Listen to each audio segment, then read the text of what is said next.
Hello everybody, welcome to the Muddy Acres Homestead. Gonna put out a quick video here, and I hope people aren't taking this wrong. It's not really a rant. I hope it's more of an educational type video. Just kind of in response to some of the messages I've been getting and watching some other YouTube videos.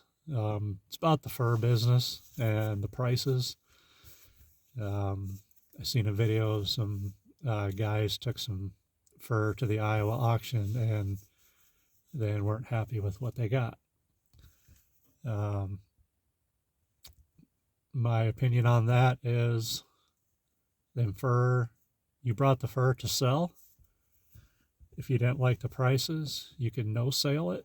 You don't have to drop your fur. You don't have to leave your fur there. You can take it with you. You don't have to sell it. Same thing if you're going to a truck to sell your fur. If you don't like the prices offered, you take it back home with you.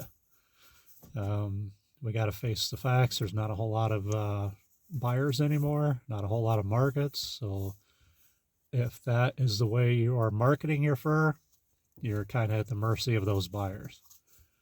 My suggestion to you is to go out and create your own markets.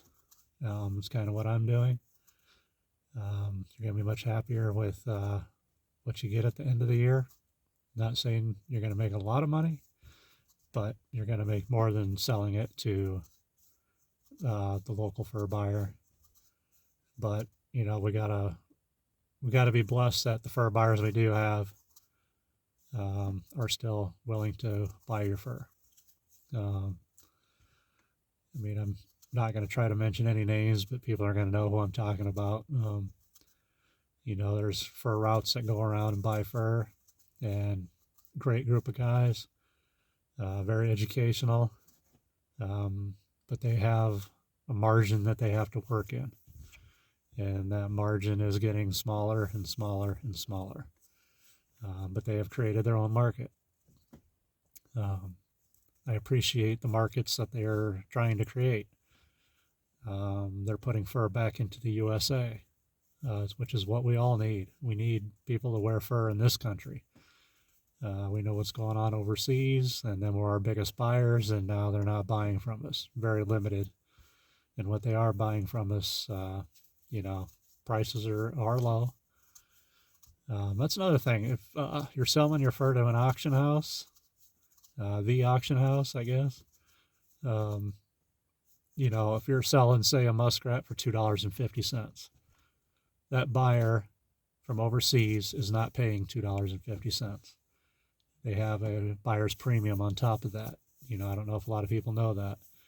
So that $2.50 muskrat is now $3. And then there's shipping, there's customs, there's tariffs, there's brokers. That $2.50 muskrat probably costs that buyer, you know, I don't know, $4 by the time it gets overseas, and then it has to go to a tannery, and the tannery cost. And face it, on a muskrat, they're using 4 inches wide on that muskrat. It takes average of 30 to 50 muskrats to make a coat. So the guy complaining about $2.50 muskrat,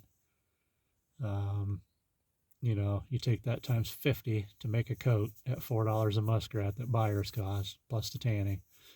You know, we are at the bottom of the supply chain.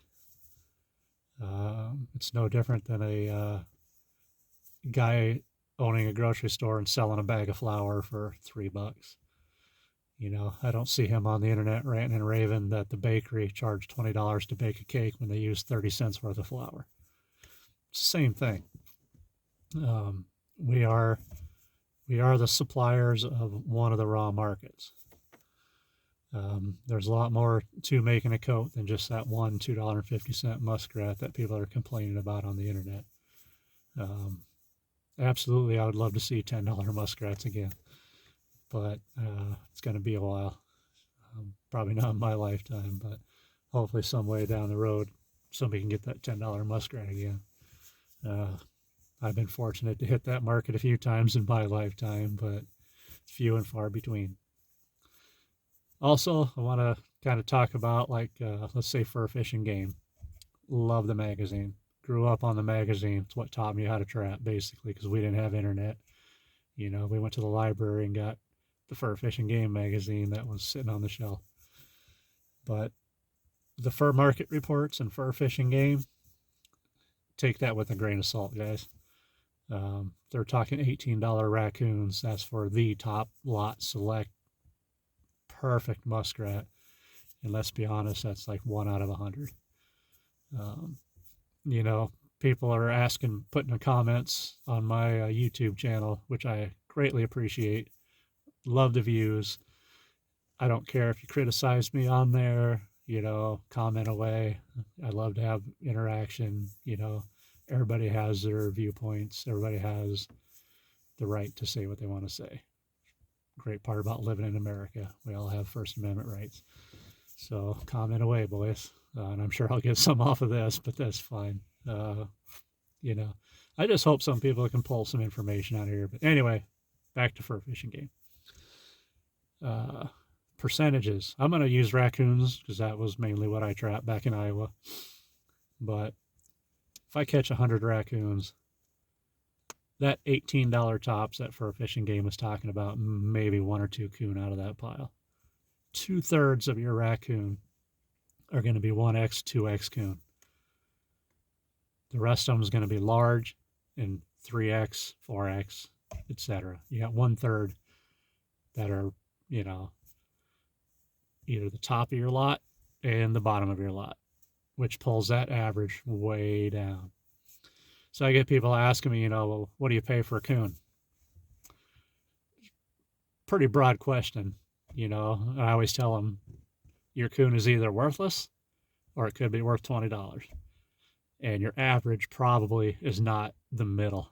Your average is probably not going to be $10 on a put up coon because only 1/3 of your coon are either valued above average or way below average. That 1x, 2x raccoons right now are only bringing, the 1x coons are basically a couple bucks, $3 put up. The 3x, 4x is where your average bumps up and, they're about $12, $15 somewhere if you're from a good part of the country. If you're from Louisiana, find a market. You're talking $5 or less. Average, I would imagine. I don't know. I've never bought Southern coon, but I've seen the fur quality, and I don't know even what they make with with them. To be honest, the Eastern coon out here. If you've seen my Grunwald video, Eastern coon are woolly.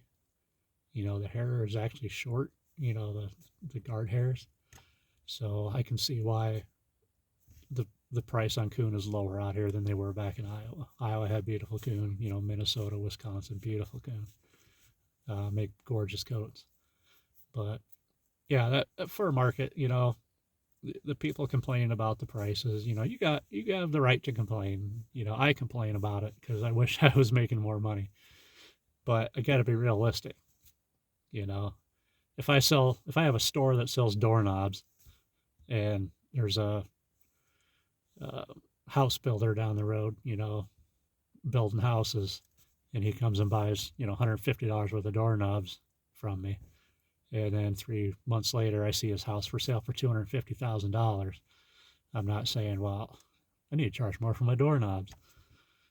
The market is what the market is. And we're a small piece of the pie on what it takes to make a coat that there's, $3,000 coat, $1,500, whatever they are.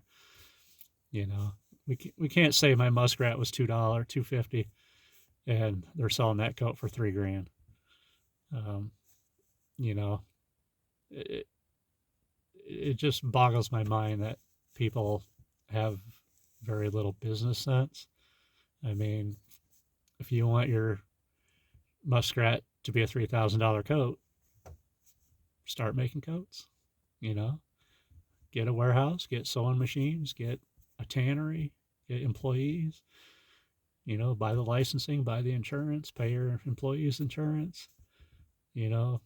Buy a truck that gets 9 miles a gallon, drive around the country and buy $2 50-cent muskrats and turn them into a $3,000 coat. It's all about capitalism, guys. You know, spend the money to make the money, or be like me and be the bottom man on the run, and you know, sell the product to the fur buyers. So yeah, I don't want to make anybody mad, but you know, some of the comments we get, you know, the people complaining about the prices, you know, you have the right to complain, and I complain. I'm not gonna lie, I complain about the prices because I would like to make more, you know, like we did in the past. But um, I do it to be outside. I do it to be with nature. I do it to help out the fawns and the turkeys and the pheasants and the quail. And I guess I get my appreciation for it that way. You know, if I was a golfer and spent money on green fees and golf carts and golf clubs, and when I leave the golf course, how much money did I make that day? You know, just enjoy it. Enjoy being outside. You know, take a kid trapping, teach them how to trap. Um, and I'm going to start doing on my channel is the comments that I get off this video will be put into a random selector, and I'll draw, you know, one winner, and I'm going to send them a bottle of bait, lure, whatever, um, on the next video. So the comments I get from this video, the winner will be announced on my next video in a few days. So, you know, watch it to the end, because that's the only way you're going to know about this contest is if you watched it clear to the end, and the winner will be announced at the very end of the next channel. So if you like my content, please subscribe, hit the like, send me comments. I try to respond to all of them. If I miss it, send me another one because I missed it. I'm not a technology guy at all. You know, I'm all about steel and water and being with nature, but I figured I'd put these videos out to try to help, you know, educate a little bit, and hopefully shed some light onto our sport, our passion. And that's all I got for you today, guys. So guys and gals, take care, and I'll see you on the next video. Enjoy.